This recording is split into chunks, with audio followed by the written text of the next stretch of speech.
plus gros points forts, je pense, de ce modèle britannique et que nous, on a remarqué par rapport au modèle français, c'est, je trouve, une interactivité super poussée entre les intervenants et nous, les étudiants. Des intervenants qui sont très à l'écoute, très profondément gentils et très attentionnés sur notre manière à nous d'apprendre et de recevoir un petit peu ce qu'ils vont nous dire, etc.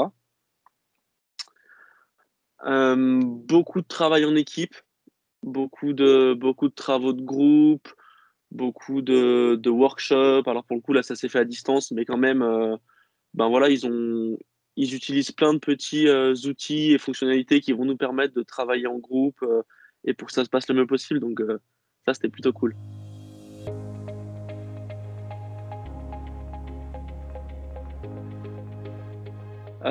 Sur ce semestre, évidemment, beaucoup de progrès en anglais, mais aussi, on a pas mal abordé plein de thèmes un petit peu différents.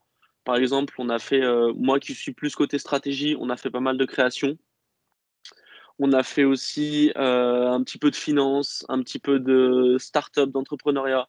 Donc, on a abordé un petit peu plein de sujets différents qui nous ouvrent les yeux sur à la fois des domaines et à la fois des pratiques, des méthodes qu'on retrouvera dans le monde du travail et qui du coup sont très cool.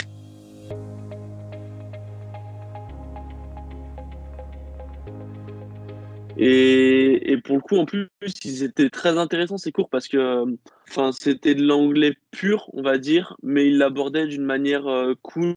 Voilà, on a fait les idioms, on a fait plein de trucs qui étaient trop intéressants et puis des mises en pratique qui étaient cool, donc ça se passait bien et c'était bien.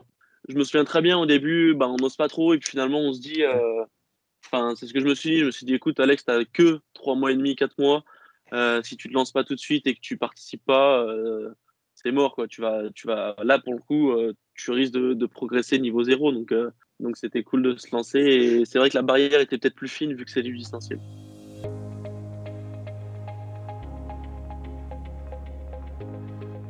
Ouais, carrément. On a eu ce cours dont j'ai parlé un petit peu d'entrepreneuriat avec Maxime et où il nous encourage à monter une petite start-up en fait à plusieurs.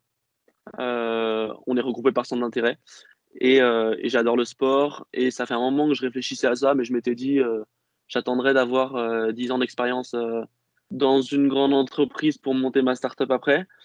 Et son cours était vraiment cool, très poussé, très bien amené.